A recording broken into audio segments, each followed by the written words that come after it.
C'est une des meilleures parts de gâteau que je n'ai jamais mangée. Edgar profite de la douce chaleur qui règne aujourd'hui pour pique-niquer dans son parc préféré. Mais tout à coup, Edgar sent quelques gouttes lui tomber dessus. On dirait qu'il se met à pleuvoir. Oh non!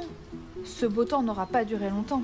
Vite Edgar, ramasse tes affaires avant que tout ne soit trempé. La pluie est de plus en plus forte. Il faut que je me trouve un endroit pour me mettre à l'abri. Mais Edgar trébuche et tombe pendant sa course. Oui! Attention aux cailloux, Edgar! Tout semble s'agrandir soudainement autour d'Edgar. Les fleurs et les brins d'herbe font plusieurs mètres. Mais où suis-je? La pluie n'a pas cessé et les gouttes sont énormes maintenant. Edgar trouve enfin un endroit où se protéger des grosses gouttes. Enfin à l'abri! Il n'y a plus qu'à attendre que cette grosse pluie se termine. Le soleil est revenu! Enfin, ce n'est pas un parapluie, Edgar. Tu t'es abrité sous un papillon géant? Ah, merci monsieur le papillon! Incroyable! En écartant les brins d'herbe de son chemin, Edgar découvre un monde minuscule, fourmillant d'insectes colorés. Et je pique-niquais à côté de ce monde merveilleux sans le savoir. Edgar s'approche d'une chenille et se penche pour lui parler. On dirait qu'elle fait sa taille. Bienvenue, mon cher ami. Quel drôle d'insecte tu es. Tu m'excuseras, je n'ai pas trop le temps de discuter. Je dois trouver un endroit tranquille pour fabriquer ma chrysalide. Une fois que je serai devenu un papillon, je t'accompagnerai pour te faire visiter mon univers. Oh, la chenille s'est construit un joli cocon. Un papillon va bientôt apparaître. Waouh, tu étais une belle chenille, mais tu es devenu un papillon magnifique. Mais quel est ce vacarme au loin? Edgar s'approche du bruit. Oh là là! La pluie a semé le désordre chez les insectes. Tout le monde s'agite ici. C'est la panique. Les maisons des insectes là-bas sont détruites. Tu vois ça, petit papillon? Le papillon explique à Edgar.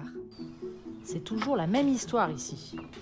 Une petite goutte de pluie dans ton univers est un torrent ici. Nos villages ne résistent que très rarement et à chaque fois, nous devons tout reconstruire. Si seulement la pluie pouvait s'arrêter de tomber. Mais nous pouvons peut-être vous aider. Il faudrait penser à de nouvelles habitations solides pour tous ces insectes. Petit aventurier, est-ce que tu as une idée? Je te laisse réfléchir.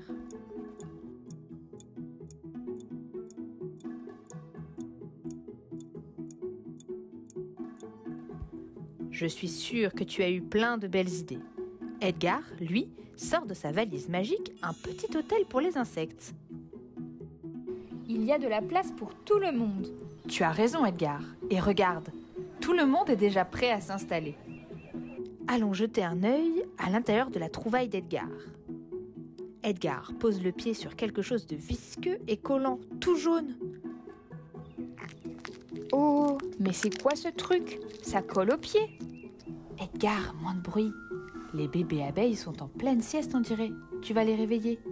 Qu'ils sont mignons. Chut! Doucement, vous deux.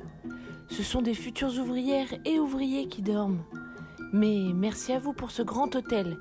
Grâce à ça, les abeilles vont pouvoir reprendre des forces pour aller chercher du pollen et continuer à produire du miel. Edgar, je crois que je vais rester ici. Ça ne te dérange pas? Moi aussi j'adore le pollen. Je vais être très heureux ici, je sens. L'hôtel d'Edgar aura fait beaucoup d'heureux aujourd'hui. Et il a ramené un super souvenir de cette visite. Un délicieux pot de miel créé par les abeilles. Edgar profite de nouveau du soleil pour faire une sieste aux côtés des lézards.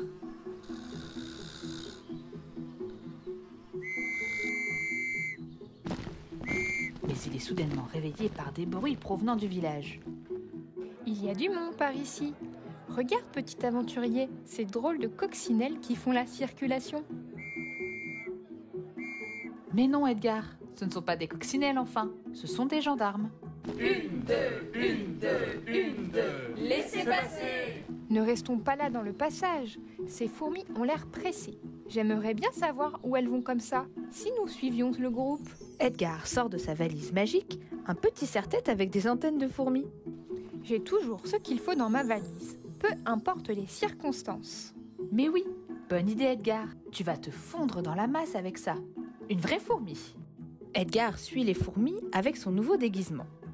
Il entre dans une fourmilière avec tout plein de galeries et de trous. C'est là que les fourmis vivent. Comme c'est surprenant. C'est encore plus agité à l'intérieur qu'à l'extérieur. Ces fourmis ont l'air de préparer quelque chose. En parcourant l'intérieur de la galerie, Edgar voit des fourmis joliment habillées, plein de ballons et une grande banderole. C'est une fête qui se prépare. On peut lire sur la banderole « Vive les princesses et les princes ». En effet, ça doit être une fête importante. Une fourmi plus grande vient expliquer à Edgar les raisons de ces nombreuses préparations. Tu n'es pas au courant ? C'est la fête qui célèbre l'envol des princesses et des princes qui vont devenir reines et rois dans d'autres fourmilières. Tout le monde attend ce moment avec impatience. Pousse-toi maintenant, tu gênes le passage. Tout de même étrange cette fourmi orange. Mais Edgar aperçoit au loin la princesse Émilie la fourmi, seule. Tu ne te prépares pas avec les autres fourmis ? Je devais m'envoler moi aussi, mais j'ai oublié de prendre tous mes accessoires de princesse. Je ne vais jamais pouvoir partir aux côtés des autres. Ne t'inquiète pas, Émilie, nous allons te trouver quelque chose. Aurais-tu une idée d'accessoire de princesse qu'Edgar pourrait donner à Émilie la fourmi ? Je te laisse réfléchir.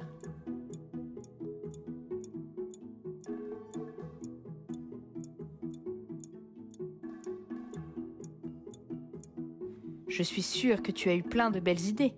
Edgar, lui, sort de sa valise magique un magnifique bijou. Oh, mais c'est si joli.